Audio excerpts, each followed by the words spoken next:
आ जाती है।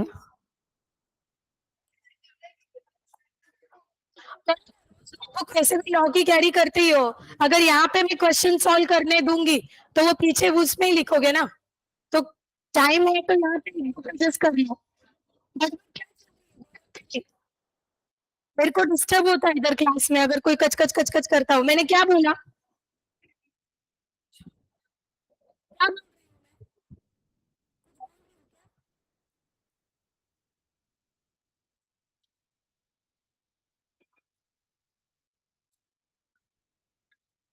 अभी कोई बचा है ना कि नहीं? चलो,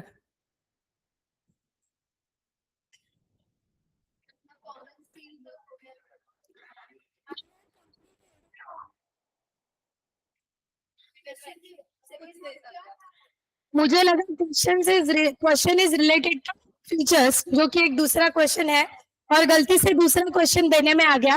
कोई बात नहीं, आपने सॉल्व नहीं किया है क्योंकि पढ़ाया नहीं है, कोई बात नहीं, ठीक है ठीक है।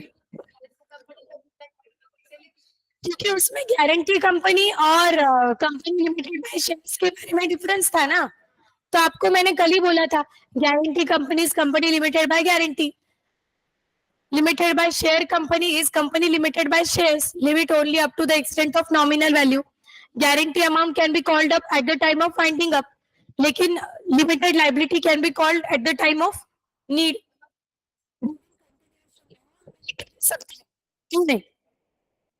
एक next new concept is will. Will पर्दा सुना है? पर्दा आपने, पर्दा छूट गया तो मॉइस्चर छूट जाएगा टाइप, वो वाली एक एडवर्टीजमेंट थी ना। हाँ, पॉन्ड्स की कुछ एडवर्टाइजमेंट थी, पता नहीं, मैंने देखी हुई है मेरे बचपन में, पर्दा छूट गया तो मॉइस्चर छूट जाएगा टाइप्स। तो पर्दा ठीक है, अभी क्या करें? कॉर्पोरेट पर्दा किसके और किसके बीच में? इट इज पर्दा between a company and members, company and directors. Corporate क्या बोलता है कि company and members are two different entities. Ultimately हमारा जो सेपरेट लीगल एंटिटी कंसेप्ट बनता है, कॉर्पोरेट विल भी बोलता है क्या, कि हमने बीच में पर्दा लगाया, हमने बीच में दीवार खड़ी की है, किसके और किसके?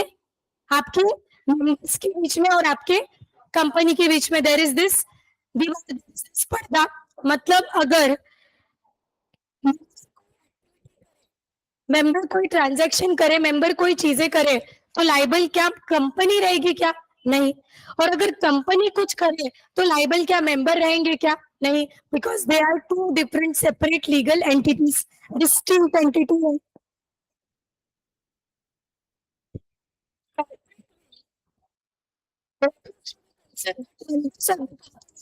shielded from the liability connected to the company's action।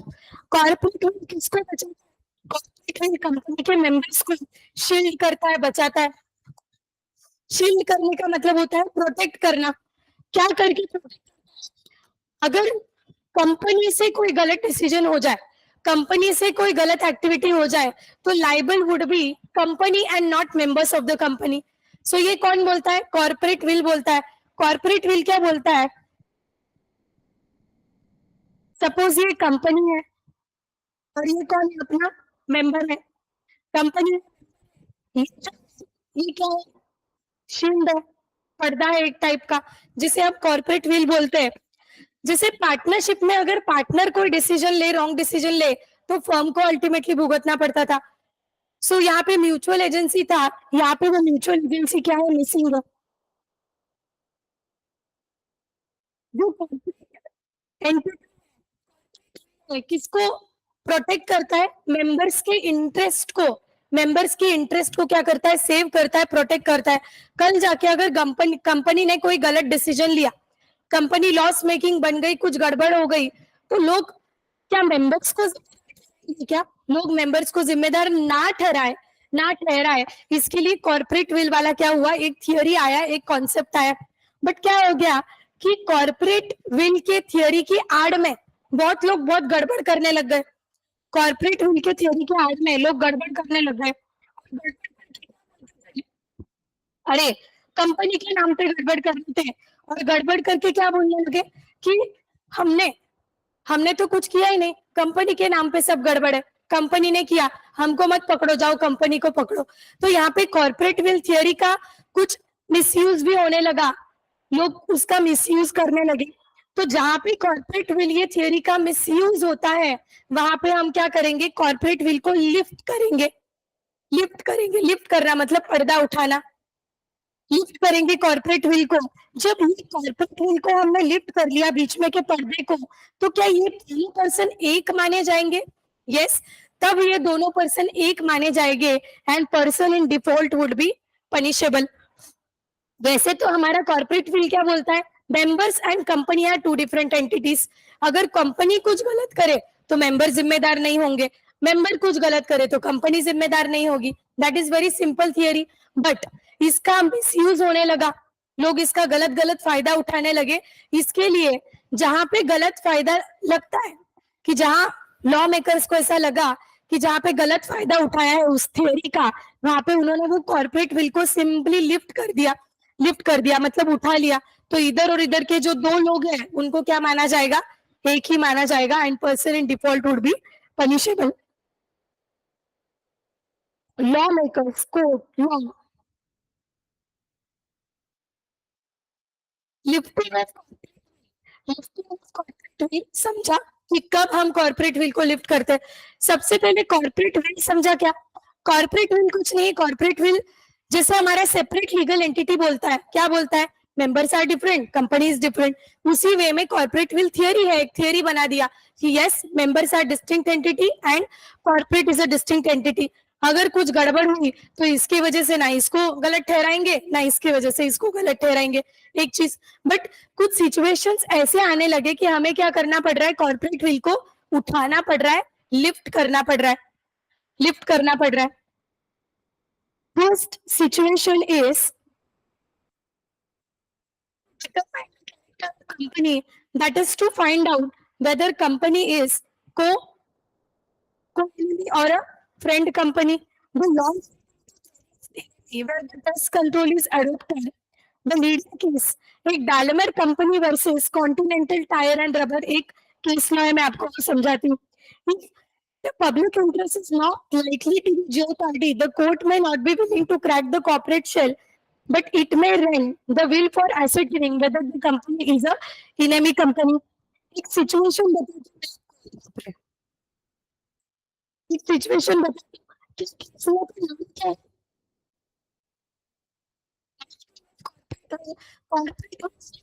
मतलब क्या करते हैं हम, कॉर्पोरेट करते मतलब जो हम अलग अलग किया था, हमने डिस्टिंक्ट किया था, अभी हम उनको ही कंसीडर करेंगे। क्यों, क्योंकि आपने अलग अलग कंपनी के नाम पे कुछ तो गड़बड़ की है। मेंबर्स ने कंपनी के नाम पे गड़बड़ कर दी, कंपनी के नाम पे फ्रॉड कर दिया, स्टॉक में क्या, तो वो केस में क्या वो मेंबर पनिशेबल माना जाना चाहिए? जैसे कि मैं हूं, मेरा नाम राधिका मैम है, मैंने एक कंपनी ओपन की, राधिका प्राइवेट लिमिटेड कंपनी, ठीक है। मेरी कंपनी में जनरली क्या होता है, मैं एक्सपोर्ट इंपोर्ट का बिजनेस करते हैं हम लोग।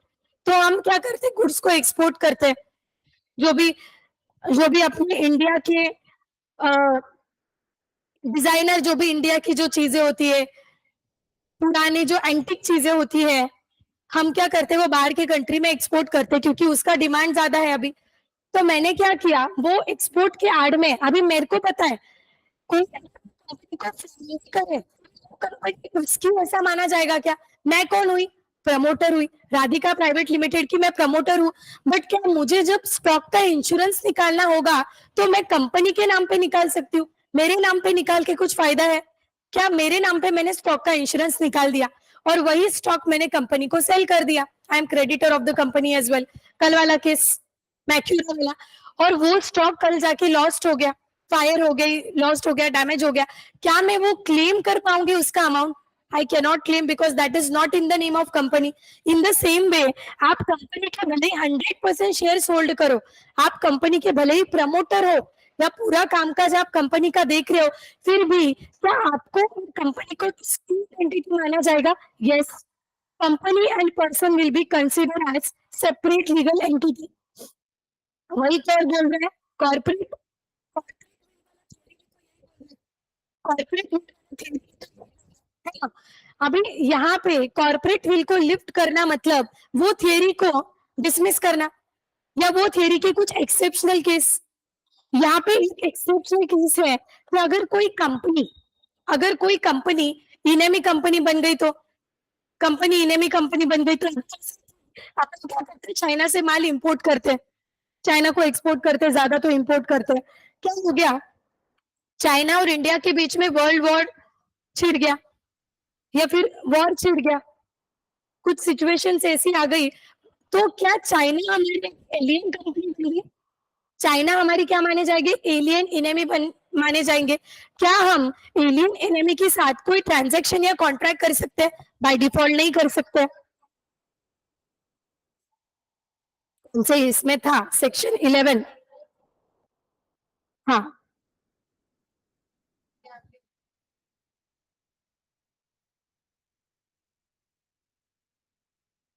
इमेजिन करो, जर्मनी है, ये जर्मनी है और इंग्लैंड। जर्मनी ने क्या किया, जर्मनी ने क्या किया, इंग्लैंड में एक कंपनी ओपन की, जर्मनी में एक ओपन की,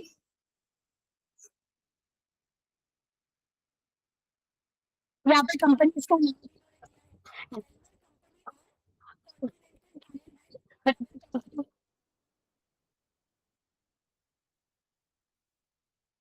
so imagine this is Belgian company and this is Continental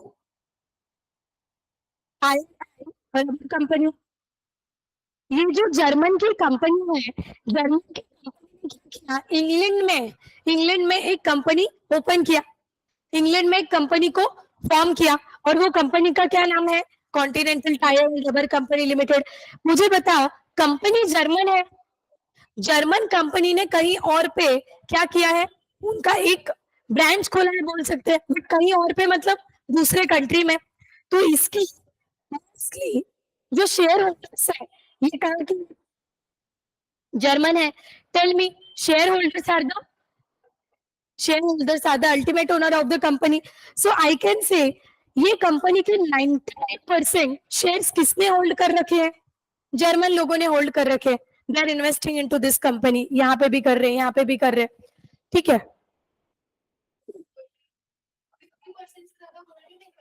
किसने बोला 50%? मैं इंडिविजुअल पर्सन की नहीं बात करूं, मैं पर्सन एज अ होल की बात करूं, सब लोगों ने मिला के। जिसने एस्टैब्लिश किया वो प्रमोटर ऑफ द कंपनी माना जाएगा। ऐसा जरूरी नहीं कि जिसने एस्टैब्लिश कंपनी किया उसने वो कंपनी ने शेयर वो कंपनी में शेयर उसने खरीदे ही होंगे। It is not required. जो कंपनी को एस्टैब्लिश करता है, फॉर्म करता है, प्रमोट करता है, उसे प्रमोटर बोला जाएगा। जो कंपनी में पैसे देकर शेयर्स बाय करता है उसे शेयर होल्डर बोला जाएगा, है ना। तो यहाँ पे ये जो जर्मन कंपनी है, जर्मन कंपनी हमने कहाँ पे फॉर्म की, इंग्लैंड में फॉर्म की है, और इसके 99% शेयर होल्डर्स किसके हैं, जर्मन के हैं। सो अल्टीमेटली काम इंग्लैंड में करेंगे, कहाँ के हैं, जर्मन के हैं। यहाँ पे एक दूसरी कंपनी है, यहाँ पे इंग्लैंड में एक दूसरी कंपनी है, उसका क्या हुआ, सॉरी मैंने एक गलत चीज बोल दी, डायमंड कंपनी कंसीडर करो, इंग्लैंड की एक कंपनी का नाम है।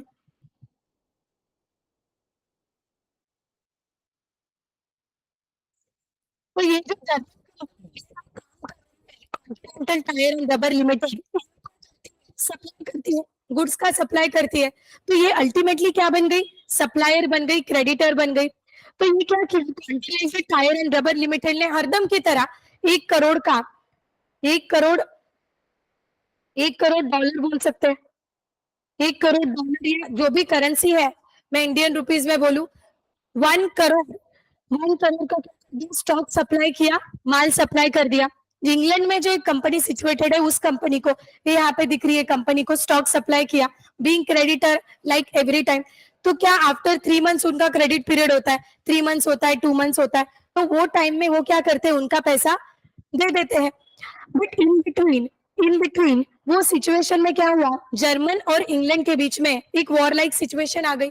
अभी जर्मन और इंग्लैंड के बीच में वॉर लाइक सिचुएशन आने के बाद क्या जर्मन इंग्लैंड की जर्मन एलियन इनेमी बन गई है? हाँ। और अपने रूल के हिसाब से can we contract with alien enemy? नहीं, एलियन इनेमी के साथ हम कोई कॉन्ट्रैक्ट में एंटर नहीं कर सकते, या फिर जो भी कॉन्ट्रैक्ट में हमने एंटर किया है वो क्या माना जाएगा, वॉइड माना जाएगा। वहां पे गुड्स जब सप्लाई किया था तब ऐसा कोई सिचुएशन नहीं था, लेकिन जब पैसे देने की बारी आई है तब ऐसा सिचुएशन अराइज हो गया, तब ऐसा सिचुएशन क्रिएट हो गया है। अब क्या होगा, ये जो कंपनी है continental tyre and rubber limited, ये चली गई बेलमर कंपनी के पास, बोले सर जो माल भिजवाया था, स्टॉक भिजवाया था, उसके हमारे पैसे डिसबर्स कर दो, हमारे पैसे दे दो। तो ये जो इंग्लैंड में कंपनी है, उनके लोगों का, उनके शेयर होल्डर्स का ऐसा बोलना आया कि आप तो हमारी एलियन कंपनी हो गए। तो ये जर्मन कंपनी ने बोला एलियन कंपनी कैसे, आप भी इंग्लैंड में काम करते हो, हम भी इंग्लैंड में काम करते हैं, तो एलियन कंपनी कैसे हुई? यहाँ पे यहाँ पे क्या हो जाएगा, फिर इनका वैसे पर्दाफाश होगा, इनका जो कॉर्पोरेट विल है उसको लिफ्ट किया जाएगा, और ऐसा बोला जाएगा कि भले ही आप इंग्लैंड में काम करते हो, बट आप एक जर्मन बेस्ड कंपनी हो, जर्मन बेस्ड कंपनी हो, आपके जितने भी शेयर होल्डर है, क्या 90% से ज्यादा शेयर होल्डर जर्मन है, तो अल्टीमेटली आप कौन सी कंपनी हो गए, आप जर्मन कंपनी हो गए। सो ये क्या हुआ जाएगा, वो कंपनी का पर्दा लिफ्ट किया जाएगा कि आप की आड़ में जो कोई काम कर रहे हैं, क्योंकि जर्मन के कंपनी ने, मतलब ये जो कॉन्टिनेंटल टायर है, पूरा कन्विंस करने का ट्राई किया, सर ऐसा थोड़ी होता है, हम तो यहाँ पे काम कर रहे हैं ना, आप भी यहाँ के हम भी यहाँ के, तो आपने हमें देना चाहिए पैसा, हमने आपको माल दिया है। तो यहाँ पे क्या माना जाएगा कि that company is a German company being alien enemy, क्या वो ट्रांजैक्शन वॉइड माना जाएगा? That transaction will be cancel, that will be consider as void. That is nothing but corporate. अगर कोई अगर कोई कंपनी अगर कोई कंपनी एलियन इनेमी के साथ डील करे, अगर कोई कंपनी एलियन इनेमी के साथ डील करे और ऐसा दिखाए एज इफ हम तो ये आपकी कंट्री में सिचुएटेड है ना, हम तो आपकी कंट्री में सिचुएटेड है, तो आपने हमारे साथ ट्रांजेक्शन करना चाहिए। बट अल्टीमेटली अगर मैं अंदर की बात देखूं तो क्या 90% से ज्यादा शेयर होल्डर्स जर्मन है, तो वो अल्टीमेटली कौन सी कंपनी हुई, जर्मन कंपनी हुई, and hence corporate veil be lifted in that case.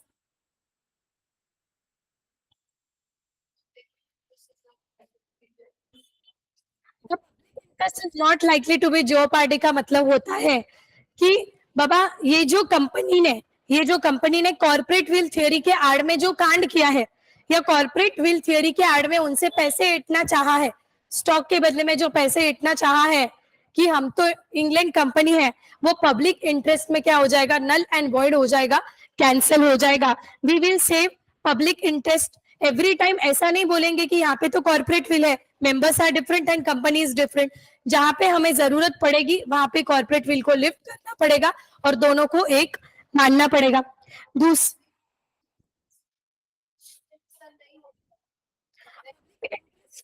मतलब नहीं हो रहा है। सी, अगर रूल्स फॉलो नहीं किए या रूल्स फॉलो नहीं हुए तो अल्टीमेटली यहाँ पे पब्लिक का नुकसान होगा ही।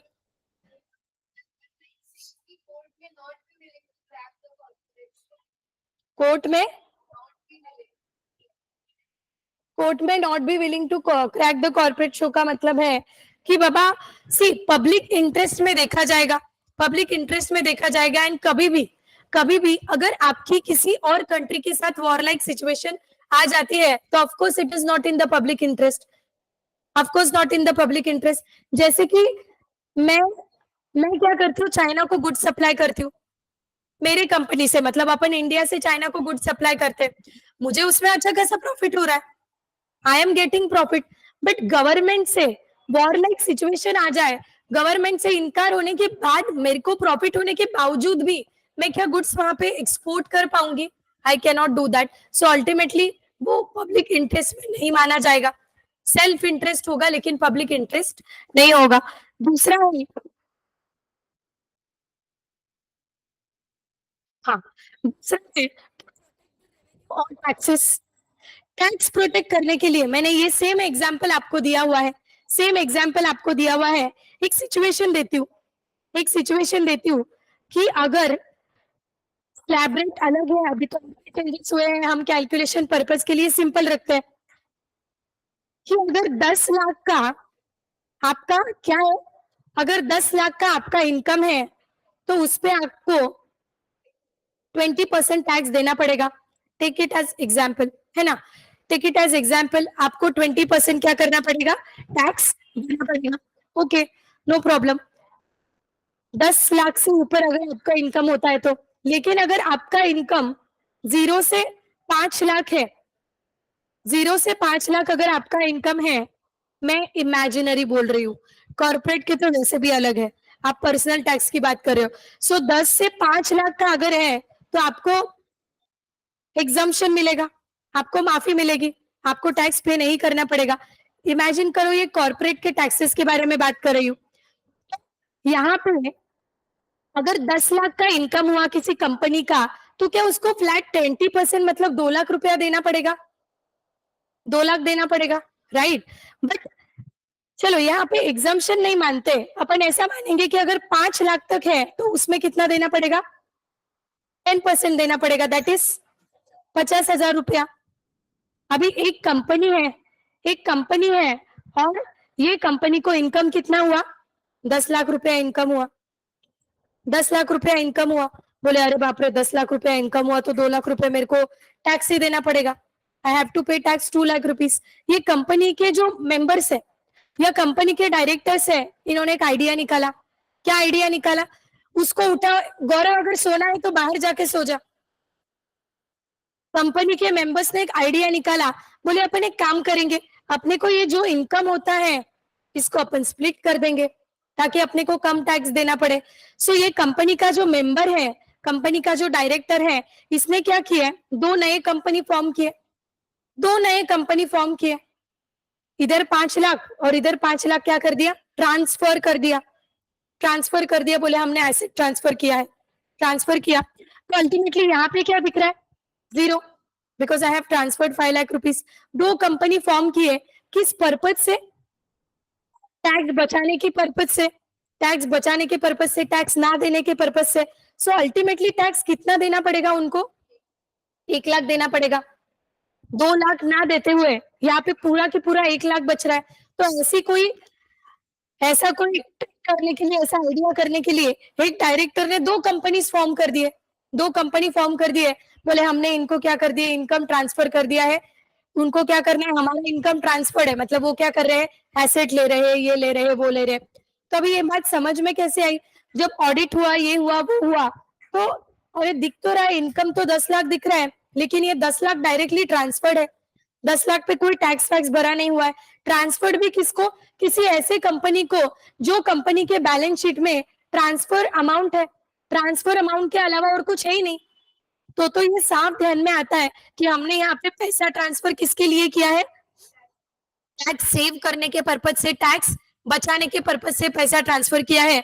तो ये केस में ये जो मेन कंपनी है ना, और जिस 2 कंपनीज को पैसा ट्रांसफर किया है, उनके बीच में का जो कॉर्पोरेट विल है, हम उसको लिफ्ट करेंगे और इसका 5 लाख, इसका 5 लाख मिला के 10 लाख रुपए पे इसको टैक्स भरना पड़ेगा। हम ये वाली और ये दूसरी कंपनीज को क्या अलग मानेंगे क्या, कॉर्पोरेट विल के थियरी के अकॉर्डिंग वैसे तो अलग मानना चाहिए, बट इन्होंने कुछ तो गड़बड़ किया है, जुगाड़ किया है। तो we will lift the corporate veil and we will consider all the companies as 1 company. So सबका टोटल मिला के जितना अमाउंट होता है उतना अमाउंट पे क्या करो, टैक्स चुपचाप से भर दो।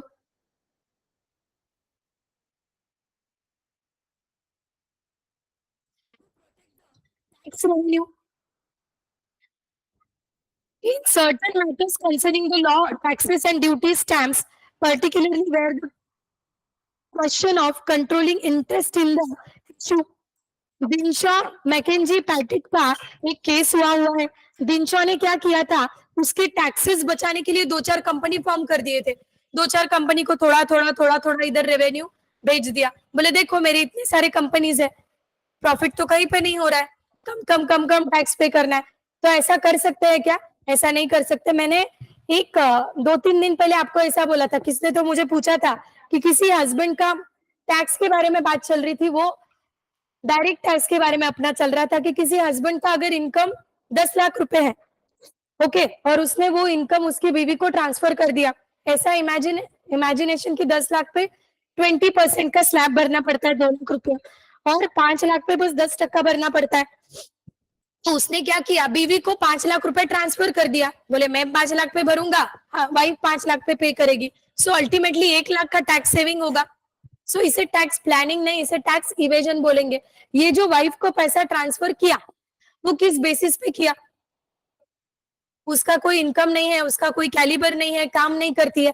किसी भी हाउसवाइफ को अगर आप इतना पैसा ट्रांसफर कर रहे हो तो आप करो, कोई बात नहीं, ट्रांसफर कर सकते हो, बट जो अमाउंट आपने ट्रांसफर की है वो अमाउंट प्लस आपके बैंक अकाउंट में जो अमाउंट है उसको मिला के टैक्स आप ही भरो। ट्रांसफर भले ही पूरा कर दो, बट टैक्स क्या उसको पे करना पड़ेगा, tax that husband will have to pay the tax, क्योंकि यहाँ पे उसने कुछ जुगाड़ किया है। ये केस में भी क्या किया, कॉर्पोरेट विल को लिफ्ट कर दिया। बट इफ अगर वो उसके बिजनेस में वाइफ को वर्किंग दिखा रहा है, या उसका अगर वो वर्किंग, जैसे मैंने बोला था कि वो वर्किंग दिखा रहा है, वो चौथी फेल है, वो लेडी चौथी फेल है, और वो बोल रहा है मेरा पूरा की पूरा बिजनेस का अकाउंटिंग हैंडल कर रही है, मैं उसको 1 लाख रुपए सैलरी दे रहा हूँ, तो क्या ये फिर आ, ये जस्टिफाइड है? दैट इज नॉट जस्टिफाइड ना, कोई चौथी फेल इंसान।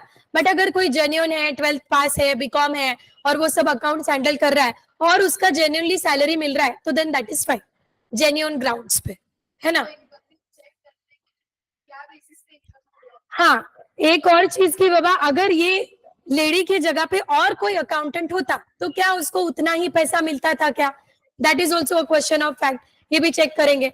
नहीं तो दूसरे अकाउंटेंट को 25,000 देते थे, बीवी को 1 लाख दे रहे, क्यों, तो टैक्स बचाना है बोले, तो वो भी फिर everything will be consider. Exactly ना।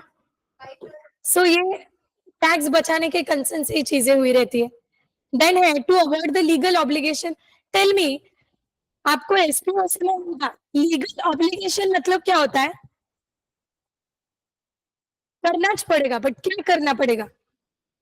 लीगल ऑब्लिगेशन का मतलब होता है कि जैसे आप वर्कमैन को, लेबर को, एम्प्लॉइज को क्या बोनस देते हो, बोनस देते हो, एक्स्ट्रा कमीशन देते हो, आप दिवाली वगैरह के टाइम पे एक्स्ट्रा जितना सैलरी है उसका परसेंटेज और एक्स्ट्रा रुपया देते हैं, वो भी बोनस ही माना जाएगा। So that is nothing but the legal obligation of company. ये एक इथिकल ऑब्लिगेशन है, लीगल ऑब्लिगेशन है। अगर कंपनी के जो एम्प्लॉइज है उन्होंने बहुत मेहनत करके इस बार सेल्स बढ़ाया, इस बार सेल्स बढ़ाया, बहुत बहुत मेहनत किया, और ये उन्होंने आशा से सेल्स बढ़ाया, बोले अगर इस बार हमने अगर टर्नओवर बढ़ा दिया, सबका सर का टर्नओवर बढ़ा दिया, बॉस का टर्नओवर बढ़ा दिया, तो हमें वो ज्यादा क्या करेंगे, ज्यादा बोनस देंगे। सो bonus is legal obligation of any company. एक केस हुआ था, जो associated rubber industries limited, Bhavnagar में एक रबर इंडस्ट्रीज लिमिटेड नाम की एक कंपनी थी। हाँ, of course, rubber industries limited नाम की एक कंपनी थी भावनगर में, और ये कंपनी और कंपनी के वर्कर के खिलाफ क्या हो गया था, वर्कर्स ने स्ट्राइक कर ली थी। बोले हमने इतना काम करने के बावजूद भी ये कंपनी हमें क्या नहीं दे रही है, बोनस नहीं दे रही है। सो बोनस देना is legal obligation of the company. अरे, क्या नाम था कंपनी का? भावनगर में rubber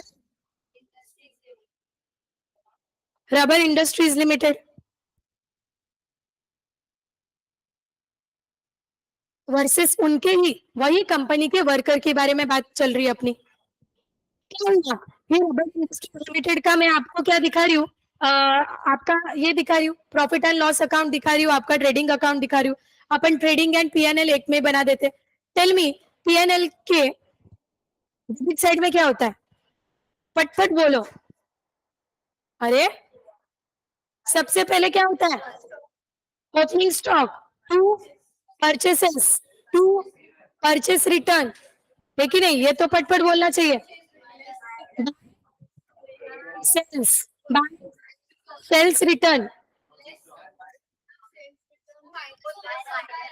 sales minus sales return minus कर देंगे। यहाँ पे मैंने बाय सेल्स रिटर्न लिखना चाहिए था और यहाँ पे परचेस रिटर्न लिखना चाहिए था। बाय थोड़ा मस्त हैंडराइटिंग में लिखती हूँ, आपको समझेगा।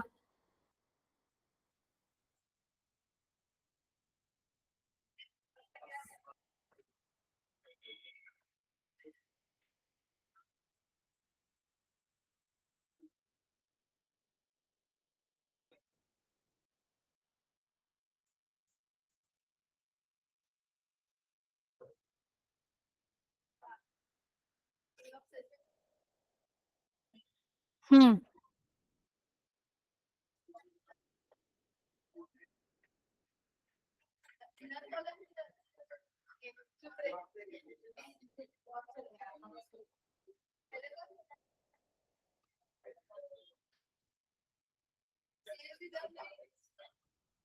सेल्स रिटर्न है वो।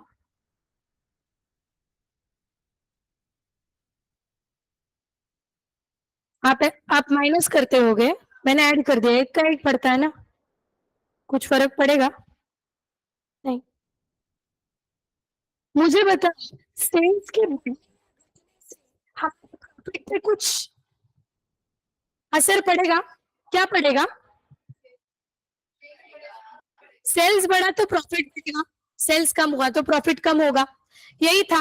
लास्ट ईयर इमेजिनेशन वाले फिगर बोलती हूँ, लास्ट ईयर सेल्स था 20 लाख रुपया, लास्ट ईयर सेल्स था 20 लाख रुपया, तब उनके वर्कमैन को बोनस मिला था 10% के हिसाब से, 10% के हिसाब से बोनस मिला था। इस बार सारे वर्कमैन ने मिलकर यूनाइटेडली डिसाइड किया अपन बहुत मेहनत करेंगे, बहुत काम करेंगे, और ये जो 20 लाख का सेल्स है ना, मतलब 20 लाख का टर्नओवर है, इसको अपन कैसे भी करके 40 लाख तक लेके आएंगे बोले। तो आपको अपने को ज्यादा क्या मिलना चाहिए? ज्यादा बोनस मिलना चाहिए, ज्यादा बोनस मिलेगा।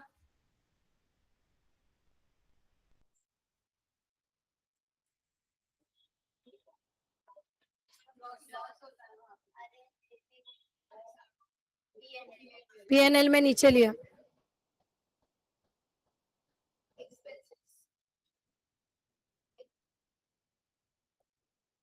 अगर मेरा सेल्स बड़ा है तो क्या मेरा नेट प्रॉफिट जो आता है यहाँ पे वो इंक्रीज रहेगा?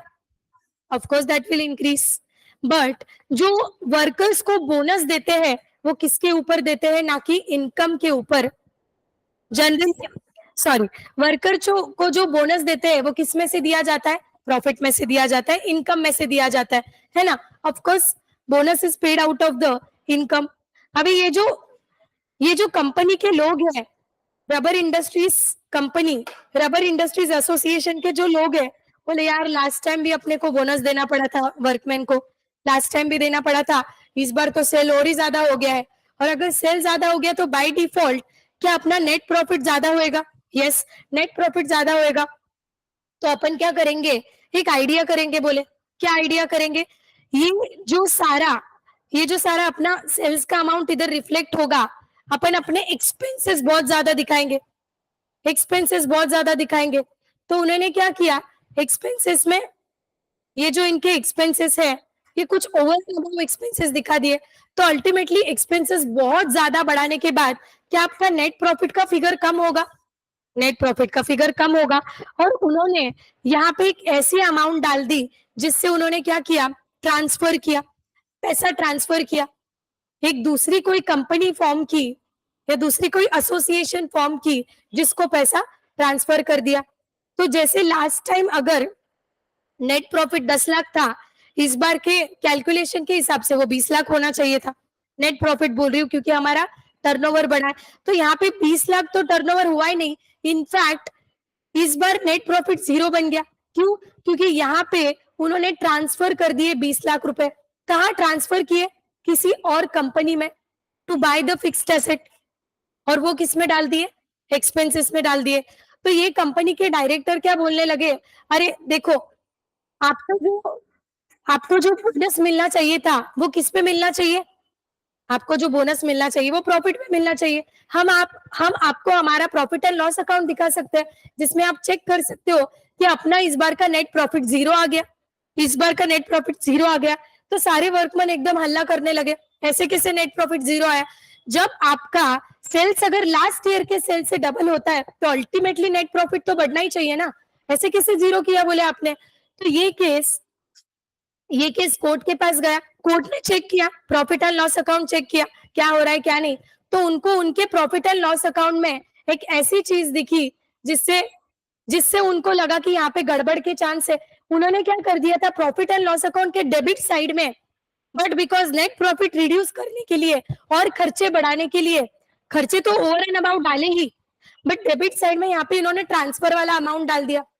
तो पूछा गया कि ये कहाँ से ट्रांसफर है, किस चीज के लिए ट्रांसफर है? तो बोले हमने क्या किया, एक नई कंपनी फॉर्म किए बोले। और अभी नई कंपनी फॉर्म करेंगे तो आपको तो पता ही है, कंपनी के हम फिक्स्ड एसेट बाय करेंगे, कंपनी में एसेट बाय करेंगे, बहुत सी चीजें होगी। तो ये नई कंपनी की बैलेंस शीट दिखाओ बोले, कोर्ट से ऐसा ऑर्डर आया। तो नई कंपनी की बैलेंस शीट में एसेट साइड में कितने रुपए दिख रहा है? 20 लाख रुपया। क्या जो सिर्फ इन्होंने ट्रांसफर किया था वही है? अगर आपकी कंपनी नहीं है तो सिर्फ एसेट थोड़ी होंगे, लाइबिलिटीज होंगे, बाकी चीजें होगी। बस यहाँ पे बैलेंस शीट में आपके एसेट साइड में 20 लाख रुपया दिख रहा है, जो कि प्लेन समझ में आता है, इधर से इधर ट्रांसफर किया है, just to avoid the legal obligation. क्या लीगल ऑब्लिगेशन था? कि हमारे वर्कर्स को क्या करना है, हमारे वर्कर को बोनस देना है। ये जो कंपनी के मेंबर्स है, डायरेक्टर है, इस बात पे अड़े रहे कि बोले बोनस कहाँ से देंगे, प्रॉफिट ही नहीं है, प्रॉफिट में से बोनस दिया जाता है, आप देख सकते हो प्रॉफिट जीरो है। तो ये केस में क्या होगा, कॉर्पोरेट विल लिफ्ट होगा, ये वाली और ये वाली कंपनी का कॉर्पोरेट विल लिफ्ट होगा, and this two company will be consider as same. और जो भी हमने पैसा इधर ट्रांसफर किया है वो पैसा इसका माना जाएगा और 20 लाख रुपयों पे टैक्स देना पड़ेगा। समझा क्या? समझा? अंडरस्टूड? क्लियर? तो अगर आप आपका टैक्स बचाने के लिए कोई जुगाड़ कर रहे हो, अगर आप आपका लीगल ऑब्लिगेशन बचाने के लिए कोई जुगाड़ कर रहे हो, या अगर आपके ड्यूटीज बचाने के लिए अगर कोई जुगाड़ कर रहे हो, तो देन लॉ मेकर्स क्या करेंगे, they will lift the corporate veil and they will consider all the companies as one, और दे विल कंसीडर मेंबर और company as one company, same.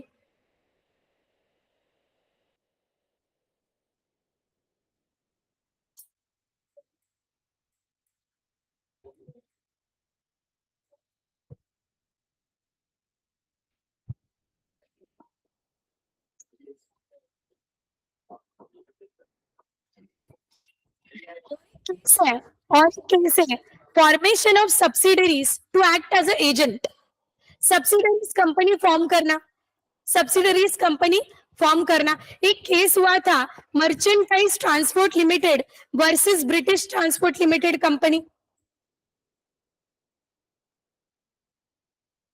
ये देखो मर्चेंटाइज ट्रांसपोर्ट लिमिटेड कंपनी दिख रही है आपको। तो मर्चेंटाइज ट्रांसपोर्ट लिमिटेड का क्या है कि ट्रक से गुड्स को सप्लाई करने का कुछ काम था। उन्होंने क्या किया, कुछ इलीगल एक्टिविटी कर दिया या कुछ रूल्स को फॉलो नहीं किया, इसके वजह से क्या हो गया, उनका उनका लाइसेंस रद्द कर दिया गया, उनका लाइसेंस कैंसिल कर दिया। कहाँ पे? ट्रांसपोर्ट कंपनी ने उनका लाइसेंस कैंसिल कर दिया। तो मर्चेंटाइज ट्रांसपोर्ट लिमिटेड कंपनी सोचने लगी, कंपनी के डायरेक्टर बोले इतना सारा माल है, अपना लाइसेंस तो कैंसिल कर दिया, धंधा कैसे करेंगे, बिजनेस कैसे करेंगे? तो उन्होंने क्या किया, और एक ट्रांसपोर्ट कंपनी को फॉर्म किया, उनकी एक सब्सिडरी कंपनी को फॉर्म किया किसी और के नाम से, जो कंपनी का नाम था ब्रिटिश ट्रांसपोर्ट कंपनी। और वो ब्रिटिश ट्रांसपोर्ट कंपनी, जैसे इमेजिन करो यहाँ पे कोई कंपनी का जो डायरेक्टर है हस्बैंड है, और उसने क्या किया, उसका तो लाइसेंस हो गया रद्द, उसका लाइसेंस हो गया कैंसिल, उसने काम तो चलाना है, कैसे करे, किसके नाम के आड़े काम चलाए? तो उसने एक नई सब्सिडरी कंपनी फॉर्म कर दी जो कि उसकी बीवी के नाम से है। तो ये कंपनी उसकी वाइफ के नाम से, मतलब अल्टीमेटली प्रमोटर अलग है, उसका नाम था ब्रिटिश ट्रांसपोर्ट कंपनी। और ये चले गए ब्रिटिश ट्रांसपोर्ट कंपनी वाले गवर्नमेंट के पास लाइसेंस मांगने। तो गवर्नमेंट ने इनिशियली तो लाइसेंस क्या कर दिया, दे दिया, ये समझ के कि वो कंपनी क्या है, कुछ और कंपनी है, अलग कंपनी है। बट ब्रिटिश ट्रांसपोर्ट कंपनी का जब बैलेंस शीट देखा गया तो उसमें उन्होंने एक्वायर की हुई या बाय की हुई कोई चीजें ही नहीं है, उसमें सारी की सारी वही चीजें हैं जो एक ऐसी कंपनी से ट्रांसफर हुई है जिसका तो लाइसेंस रद्द कर दिया। तो यहाँ पे क्या माना जाएगा, ultimately merchandise transport limited company ने उनका बिजनेस, उनका धंधा कैरी ऑन करने के लिए एक सब्सिडरी कंपनी खोली है। नाम तुम्हारा, काम हमारा, उसके लिए एक सब्सिडरी कंपनी खोली है। उसके नाम के आड़े क्या करेंगे, वो सारा उनका बिजनेस करेंगे, काम करेंगे। ये केस में ये जो दो कंपनीज के बीच में पर्दा था ना कॉर्पोरेट विल का, that corporate will का पर्दा we will lift and now these two companies will be considered as one company। तो अगर मर्चेंटाइज ट्रांसपोर्ट का लाइसेंस कैंसिल हुआ है तो देन दूसरे वाली कंपनी का भी लाइसेंस क्या हो जाएगा, कैंसिल हो जाएगा। या और एक केस, अगर कोई कंपनी मैलिशियस मोटिव से, फ्रॉडुलेंट मोटिव से फॉर्म करते हैं, कोई कंपनी फॉर्म करने के पीछे उसका इंटेंशन है कि मेरा जो सारा पैसा है, मेरा जो ब्लैक मनी है या मेरा जो इलीगल काम है उसको प्रमोट करना है, क्योंकि अल्टीमेटली लोगों को ये नहीं पता कि कंपनी का लाइबिलिटी लिमिटेड है, कल जाके कंपनी ने कुछ गड़बड़ किया तो कंपनी के डायरेक्टर लाइबल होंगे क्या? नहीं, वैसा तो रूल नहीं है कॉर्पोरेट। सो इसके लिए काम करने के लिए या चीजें छुपाने के लिए लोग क्या करते हैं, कंपनी की कंपनी फॉर्म करते हैं। सो अगर कोई ऐसे इंटेंशन से कंपनी फॉर्म करे तो उसके ऊपर कॉर्पोरेट विल का थियरी अप्लीकेबल नहीं होगा। उसके ऊपर से कॉर्पोरेट विल का पर्दा उठ के वो जो मेंबर इन डिफॉल्ट है, पर्सन इन डिफॉल्ट है, उसको पूरा की पूरा बेयर करना पड़ेगा, भुगतना पड़ेगा। So these are the 5 cases where we will lift the corporate veil. ऐसा नहीं है कि ये सिर्फ 5 केस है, इसके अंदर बहुत सी चीजें आती है। अगर आप कोई कंपनी फॉर्म कर रहे हो जो कि आपका फ्रॉडुलेंट मोटिव हो, जो कि शायद पब्लिक इंटरेस्ट में ना हो, so in all the cases we will lift your corporate veil. उसके पर्दे के पीछे जो छुप के कांड कर रहा है उसको पकड़ के हम क्या करेंगे, उससे आइदर रेवेन्यू वसूल करेंगे, टैक्सेस वसूल करेंगे, पनिशमेंट देंगे, कंपनी को बंद करने के लिए बोल सकते हैं। जो भी कोर्ट को ठीक लगे वो कोर्ट क्या कर सकता है, डिसीजन ले सकता है। हाँ, मैंने जो इतना भाषण किया समझ में आया? Corporate will is the most important concept. आपको कॉर्पोरेट विल मतलब क्या? Simply it is like separate legal entity that members are different and corporate is different, but there are some cases where we will lift the corporate will। जब हम corporate will को lift करेंगे तब क्या members और corporate को अलग मानेंगे क्या? तो they will be considered as same, they will be considered as one। Understood everyone? हाँ, now next classes of companies। Classes of companies मतलब कंपनीज के अलग अलग हमने टाइप्स क्या करके रखे, डिसाइड करके रखे। Company limited by shares, company limited by shares, company limited by shares का मतलब होता है कोई ऐसी कंपनी जिसका अमाउंट अनपेड शेयर के अमाउंट तक ही सीमित हो, लिमिट हो।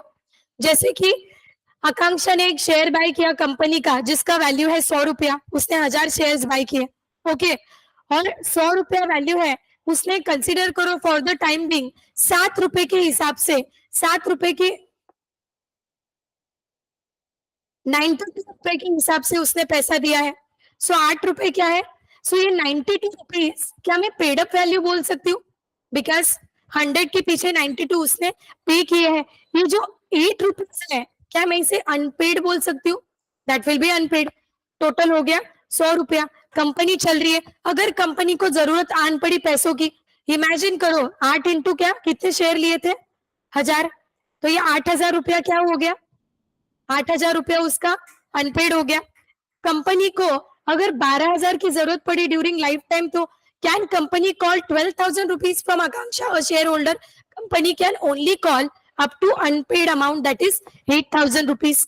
तो ये होता है limited by shares. Company limited by shares मतलब जितना भी शेयर होल्डर का अनपेड वैल्यू है, अनपेड अमाउंट है, उतने तक ही कंपनी उससे मंगवा सकती है ड्यूरिंग इट्स लाइफ टाइम। उससे ज्यादा 1 रुपया भी नहीं मंगवा सकती है, ना ही शेयर होल्डर्स देंगे। देन है कंपनी लिमिटेड बाय गारंटी। जैसे मैंने बोला अगर किसी ने गारंटी दिया है तो वो amount, guarantee amount can be called up only at the time of dissolution.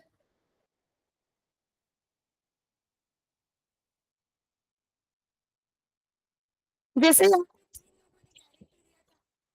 5 रुपए का हर्ष ने गारंटी दिया, फिर साक्षी ने गारंटी दिया। एक कंपनी है राधिका पीपी लिमिटेड, उसका गारंटर, उसके 3 गारंटर है, हर्ष, उन्नति और साक्षी। 5-5-5 लाख का गारंटी दिया हुआ है। मेरी कंपनी हो रही है बंद, कंपनी हो रही है वाइंड अप, और मुझे मेरी कंपनी वाइंड अप के टाइम पे 6 लाख रुपयों की जरूरत है। I need 6 lakh rupees. तो क्या मैं तीनों गारंटर से इक्वली मंगवा सकती हूँ? So I can call only 2 lakh. Guarantee तो 5 लाख का है ना, फिर 2 lakh I can call only 2 lakh, because उतने ही अमाउंट का मुझे क्या होता है, रिक्वायरमेंट है, उतने ही अमाउंट का मुझे नीड है। अगर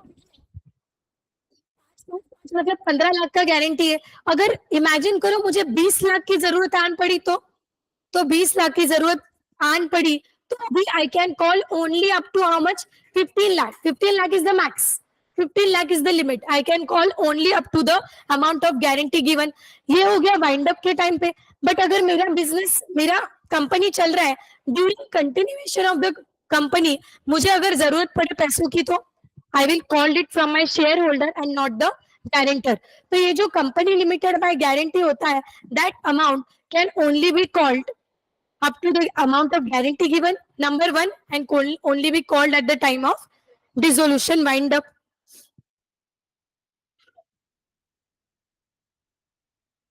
अनलिमिटेड कंपनी, अनलिमिटेड कंपनी मतलब ऐसी क्या कि जिसका लाइबिलिटी लाइफ टाइम अनलिमिटेड होगा? Answer is no. Unlimited company मतलब एक, हम लोग अगर उसका मीनिंग समझ में जाए वर्ड्स थ्रू, तो ऐसा है कि बाबा the liability of the company is unlimited, is known as unlimited company. But ये कंपनी का क्या सीन है, सपोज कोई एक कंपनी है जिसका कंपनी है अनलिमिटेड कंपनी, जिसका liability unlimited, but during continuation of the business, during life time of the company, उसका लाइबिलिटी क्या होता है, लिमिटेड होता है। क्योंकि अगर ड्यूरिंग लाइफ टाइम की लाइबिलिटी अनलिमिटेड होता तो अनलिमिटेड कंपनी में कोई इन्वेस्ट ही नहीं कर सकता था, है ना। So unlimited company, it is unlimited company, but during life time of the company, during continuation of the company, इसका जो लाइबिलिटी होता है that is limited only up to the amount of unpaid shares, like limited guarantee, like limited liability company. But dissolution अगर company का हो रहा है, और इन केस कंपनी डिसॉल्व होते हुए आपको पैसों की ज्यादा जरूरत पड़ गई, जैसे यहाँ पे जो शेयर होल्डर्स है उन्होंने 100 का शेयर लिया, और जिसका पेड अप कितना है, 90, और जिसका अनपेड अमाउंट है 8। अभी अगर कंपनी चल रही है 10-15 साल तक बिजनेस चल रहा है, तो वो 10-15 साल के टाइम स्पैन में क्या कंपनी शेयर होल्डर से कितना मंगवा सकती है? Only up to extent of 8 रुपया, not more than that. But imagine करो 15-20 साल बाद कंपनी होने लगी wind up, company wound up के टाइम पे उनको जरूरत पड़ी 9 रुपया, तो क्या वो 9 रुपया बुलवा सकते हैं? Yes, they can call 9 rupees from the share holder, they can call 9 rupees from the share holder. So unlimited company का मतलब होता है आप during life time liability winding up, अगर कंपनी को जरूरत पड़े तो कंपनी में call, company can call extra amount from the share holders.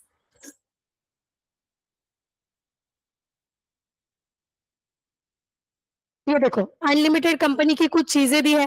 There is no limit on the liability of member, that means it is unlimited. Secondly, the liability on ceases to be a member, कोई अगर particular member seize हो गया, insolvent हो गया due to some reason, उसका liability खत्म हो जाएगा। Liability is not unlimited till the time of company is not wound up, मतलब क्या, जिस दिन कंपनी वाइंड अप होगी उस दिन से ही अनलिमिटेड लाइबिलिटी चालू हो जाएगी। Member can be called to contribute only in the event of winding up. Member को एक्स्ट्रा कब कंट्रीब्यूट करना है? जब आपका कंपनी वाइंड अप हो रहा है तब ही। Amount of companies debt and liabilities, company के जितने भी डेट है उतना ही एक मेंबर का डेट रहेगा, उससे ज्यादा नहीं। However he can claim contribution from other members, सब सारे मेंबर्स को मिला के उनके जो भी डेट एंड लाइबिलिटीज है वो क्या करेंगे, फुलफिल करेंगे। समझ में आया?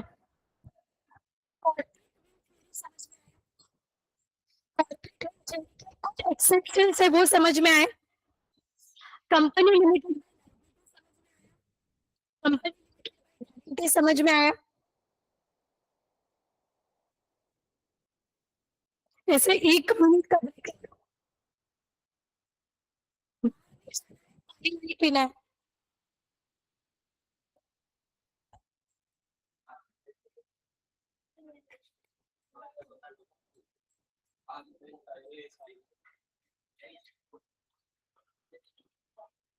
एक काम कर साहिल, वो क्या नहीं उठा के लेके आ इधर।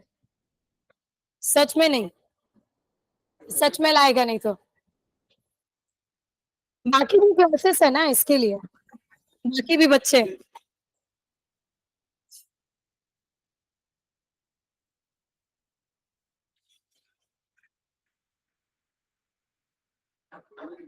नहीं पुर रहा है, 1.5 घंटा नहीं पुर रहा है।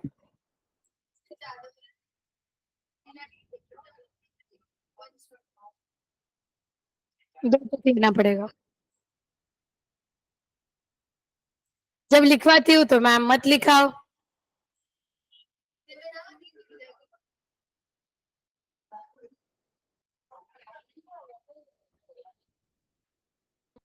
घंटा कंटिन्यू कल से।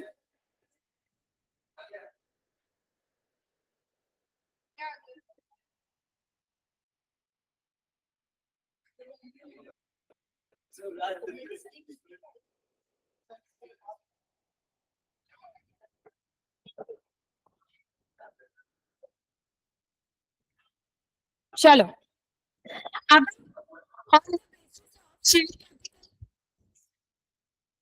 हो गया। Now on the basis of person या on the basis of member, ही 1 पर्सन कंपनी। अगर कोई अकेला इंसान, कोई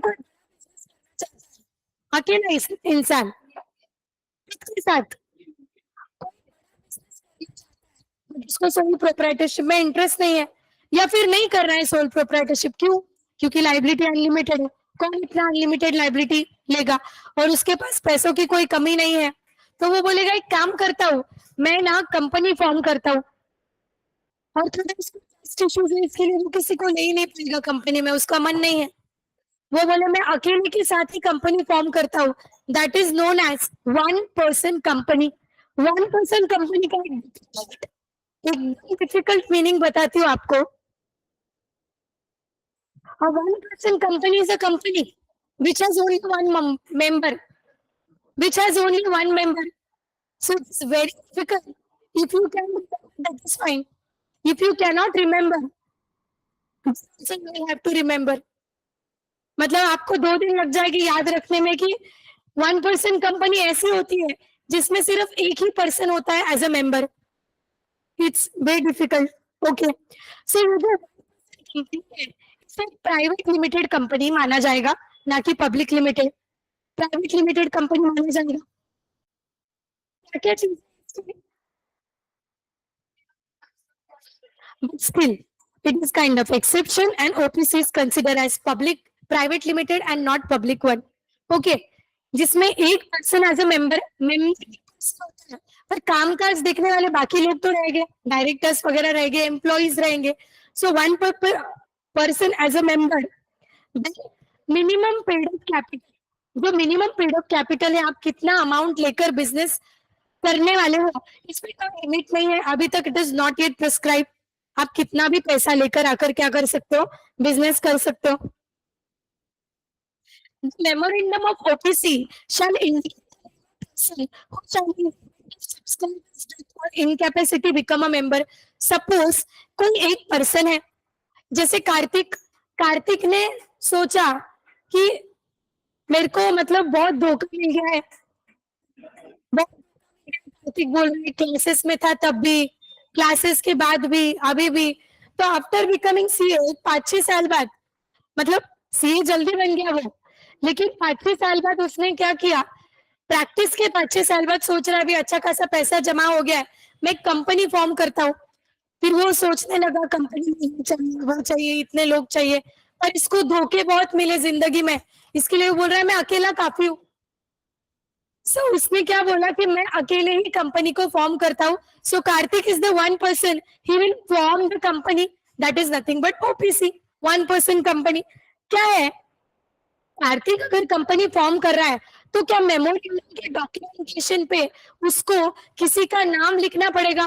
ऐसा हो सकता है कि जो सब्सक्राइबर है, कंपनी फॉर्म करने वाला है, उसका सडन डेथ हो जाए, वो सडन इनकेपेबल हो जाए, सडनली उसका तबीयत खराब हो जाए, कुछ भी हो सकता है, परमानेंट इनकैपेसिटी हो सकता है ना? There can be anything.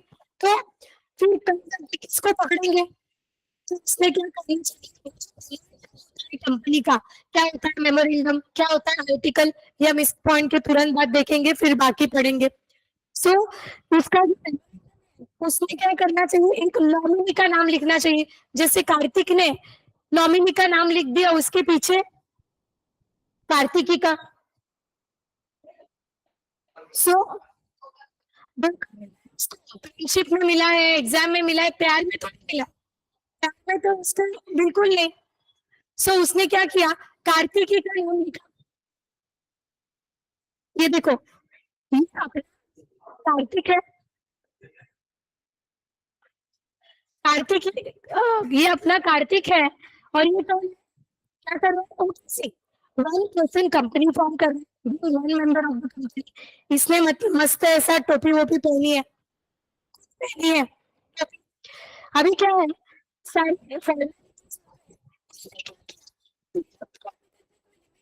No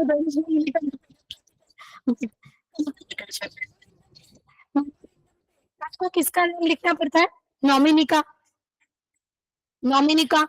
क्यों, in case of death of subscriber, in case अगर सब्सक्राइबर का डेथ हो गया, परमानेंटली इनकेपेबल हो गया, तो आगे बिजनेस या धंधा कौन कैरी फॉरवर्ड करेगा, company, nominee will carry forward. तो किसका नाम लिखा कार्तिक ने, कार्तिकी का, कार्तिक की बिजनेस अगर इनकेस मुझे कुछ हो गया तो। ओके, यहाँ तक ठीक है।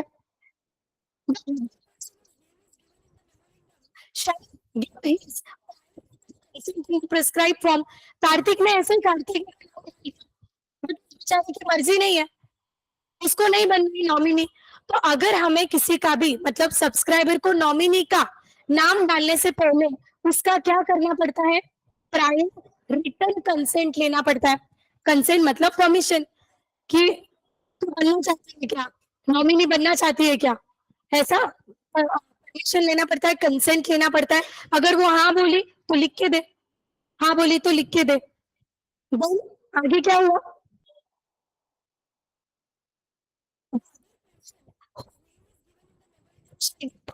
consent in the prescribed form of the companies at the time of incorporation। जो प्रिस्क्राइब फॉर्म वगैरह है वो कौन बोलेगा, रजिस्ट्रार बोलेगा कि आपको ये फॉर्म लेके आना है, इसमें आपके नॉमिनी का नाम डालना है, विथ इतनी इतना प्रिस्क्राइब फीस देना है, वो सब रजिस्ट्रार समझा देगा आपको। Then such other person may be given right to withdraw his consent. अभी क्या है, आज कार्तिकी ने रिटर्न में हाँ कंसेंट दे दिया कि yes I will be nominee. Imagine करो कि बस एक ही चीज में धोखा मिलना बाकी था उसको, प्यार में, वो भी मिल गया। अच्छा, बहन का नाम है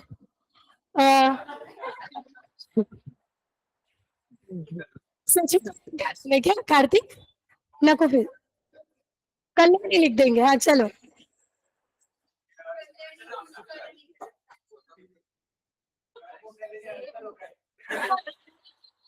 कल्याणी क्या, अभी हर्ष ने बोला तो वही ना, पर क्या करे, ठीक है। तो कार्तिक ने क्या किया, को नॉमिनी घोषित कर दिया, बट क्या उसके पहले नॉमिनी की परमिशन ली, परमिशन कैसे ली, रिटर्न में ली, in the prescribe form with the prescribe fees. But क्या, अब इतने दिन कार्तिक कल्याणी का अच्छा चल रहा था, बट इधर भी धोखा मिल गया, इधर भी धोखा मिल गया कार्तिक को। यहाँ पे कल्याणी ने कंसेंट विड्रॉ कर लिया, जो परमिशन दिया था कि मैं नॉमिनी बनूंगी, जा बोले अब मेरे को तेरे ओपीसी में, तेरे कंपनी में नॉमिनी नहीं बनना है। So Kartiki, I am sorry, Kalyani will have option to withdraw the consent. मैं बोल सकती हूँ कि नॉमिनी के पास क्या ऑप्शन रहता है कंसेंट विड्रॉ करने का। ऑफ कोर्स जब मर्जी आए तब कंसेंट दे सकते हैं, जब मर्जी आए तब कंसेंट को विड्रॉ कर सकते हैं, कोई प्रॉब्लम नहीं है इसमें।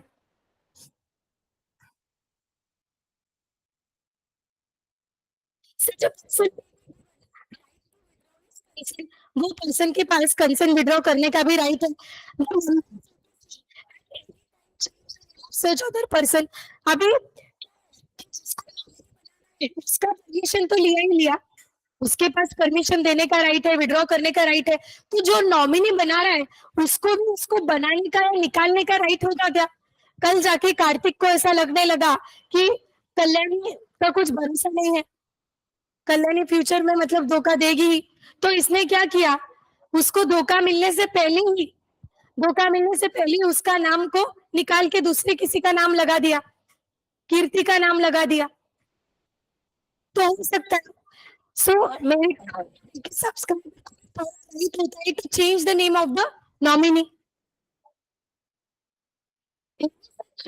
Shall not be of the memorandum. Memorandum का alteration क्या होता है मैं बताऊंगी आपको, अभी रहने दो, लोड मत लो. Then you Indian citizen India for a period of less than 120 days during the immediately preceding financial year shall be eligible to incorporate OPC, shall be nominee. मतलब OPC कौन बन सकता है? Natural person. नेचुरल पर्सन मतलब जिसको दो हाथ है, दो पैर, डिसीजन मेकिंग कैपेबिलिटी है, जो ओथ ले सकता है, शादी कर सकता है, जेल जा सकता है, ऐसा ही पर्सन को नेचुरल पर्सन माना जाएगा. कोई कॉर्पोरेट या एंटिटी चाहो तो वो ओपीसी फॉर्म कर सकती है? नहीं कर सकती है, बस ओनली नेचुरल पर्सन. प्लस वो नेचुरल पर्सन कैसा होना चाहिए? वो इंडियन सिटीजन होना चाहिए. इंडियन सिटीजन का क्राइटेरिया है कि वो पर्सन इंडिया में रहा है actually last preceding financial year में 120 दिन या उससे ज्यादा. पहले का क्राइटेरिया 186 डेज का था, जो कि बहुत अजीब था criteria. Now it has been change to 120 days or more in the last preceding financial year. तो वो पर्सन क्या माना जाएगा? That person is eligible to form OPC. अभी और एक सिचुएशन देती हूँ, जैसे कार्तिक की बहन कार्तिकी फॉरेन में जॉब कर रही है. उसने क्या बोला, कार्तिक को एक काम कर, इधर शिफ्ट हो जा, कोई ट्रेनिंग वगैरह कर ले. तो कार्तिक लास्ट फाइनेंशियल ईयर के 8 महीने लास्ट फाइनेंशियल ईयर के 8 महीने फॉरेन में था. फॉरेन में जाके ट्रेनिंग वेनिंग लेके आया, बचे हुए 4 महीने में इधर आया. Tell me, can he form OPC? He can not form OPC. Why? क्योंकि वो 120 दिन का जो क्राइटेरिया है, क्या वो फुलफिल हुआ? सच में can he form OPC? He can form OPC. The reason is financial year. Financial year में तो पूरा टाइम वो इंडिया में ही था, तो मतलब वो इधर ही था. नेक्स्ट फाइनेंशियल ईयर में वो गया, 4 महीने 2-3 महीने में आया, उसका 120 डेज का क्राइटेरिया फुलफिल नहीं हो रहा है. बट वो साल की बात कर रहे हैं क्या हम?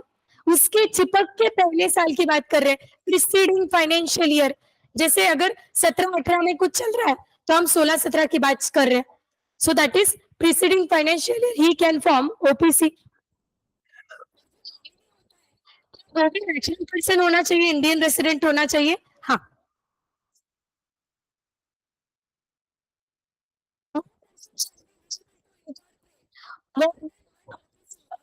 नहीं, एक पर्सन एट ए टाइम पे 2 ओपीसी नहीं खोल सकता, एक पर्सन एट ए टाइम पे 2 जगह नॉमिनी नहीं बन सकता.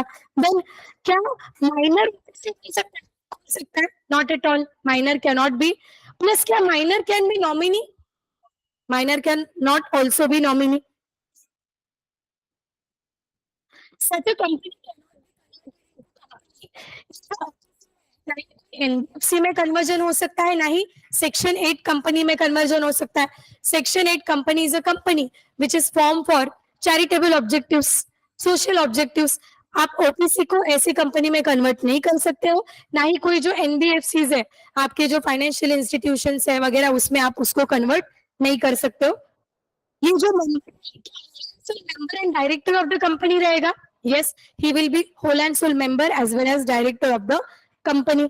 चलो एक बार अच्छे से पढ़ लेंगे. ओपीसी, एक अकेला बंदा, one single person is forming a company that is known as one person company. It is very simple. one person company को क्या हम कौन सी टाइप का कंपनी बोलेंगे? We will call OPC as private limited, no sole proprietor, private limited company. It is private limited company. Company है, sole proprietorship करना होता तो वो अकेला कर लेता था. क्यों नहीं किया? क्योंकि सोल प्रोप्राइटरशिप में लाइबिलिटी अनलिमिटेड होता है, उसको लाइबिलिटी लिमिटेड चाहिए होगा, इसके लिए उसने कंपनी फॉर्म किया. So it is kind of private limited company. क्या सब्सक्राइबर है, मतलब जो कंपनी फॉर्म करने वाला पर्सन है, उसको मेमोरेंडम में नॉमिनी का नाम देना पड़ेगा. मेमोरेंडम में नॉमिनी का नाम देना पड़ेगा. Can nominee be anyone, either of relatives, either of friends, either anyone, either girlfriend, कोई भी हो सकता है nominee, no problem. But nominee कैसा होना चाहिए?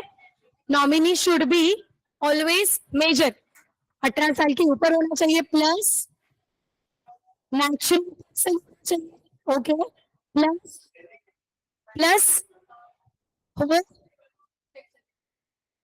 रेसिडेंट होना चाहिए, इंडियन रेसिडेंट. इंडियन रेसिडेंट का मतलब होता है any person is staying in India in last financial year for the period of 120 days और मोर.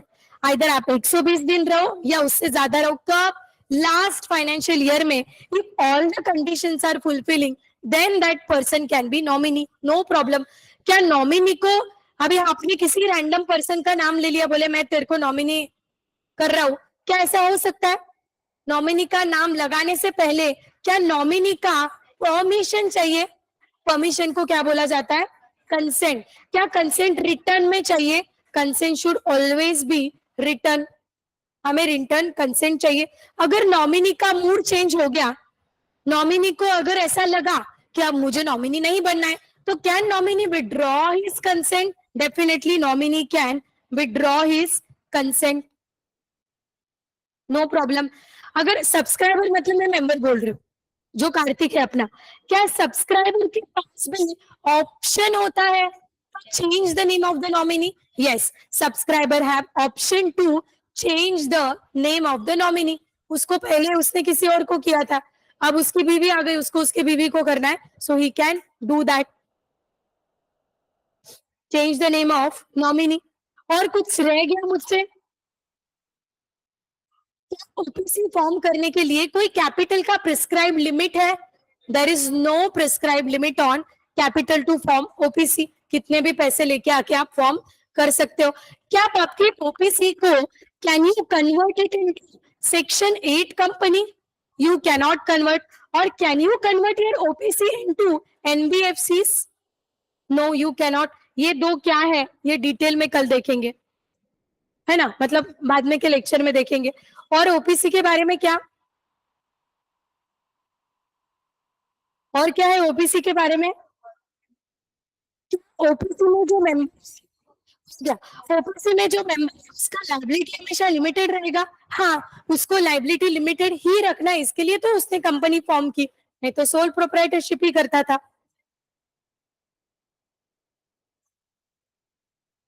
क्या माइनर सकता है? नहीं बस, हाँ, जो ओपीसी वाला नहीं है, मतलब जो सब्सक्राइबर है, can he be minor? He can not. Who said yes? He can not be minor. See, either आपका नॉमिनी हो या सब्सक्राइबर हो, नहीं आप माइनर हो सकते हो. आपको नेचुरल पर्सन होना चाहिए और आपको इंडियन रेसिडेंट होना चाहिए. इंडियन रेसिडेंट का मतलब क्या होता है?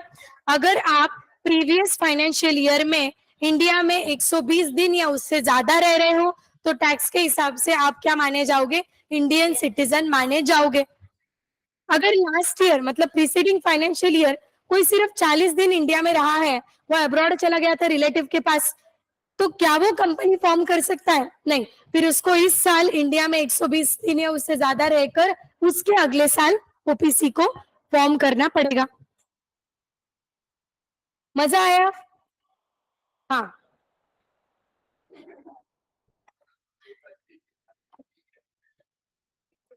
क्या हो रहा है? ज्यादा ऐसे डोके के ऊपर जा रहे हैं क्या? मस्त है ना, अच्छा ही तो है, इजी है ना. क्या पढ़ा है मैंने आज? क्या पढ़ा है देखो, कंपनी लिमिटेड, लाइबिलिटी और गारंटी पढ़ाया, कॉर्पोरेट विल पढ़ाया, ओपीसी पढ़ाया, कितना सोपा है।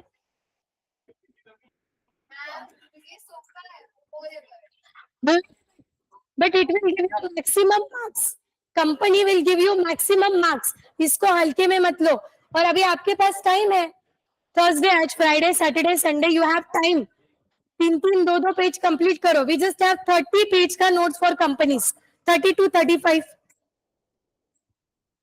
आज के आज आपका ओपीसी तक हो ही जाना चाहिए।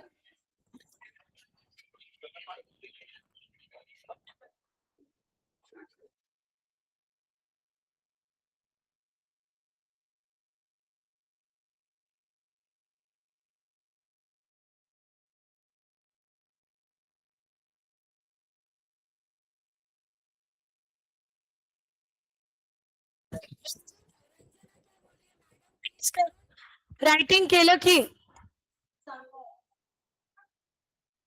आणि घरी केलं की जास्त समजतं बघा।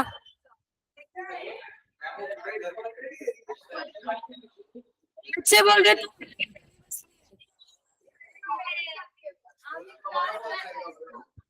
तो उसको वैसे मजा आ रहा है। ग्रुप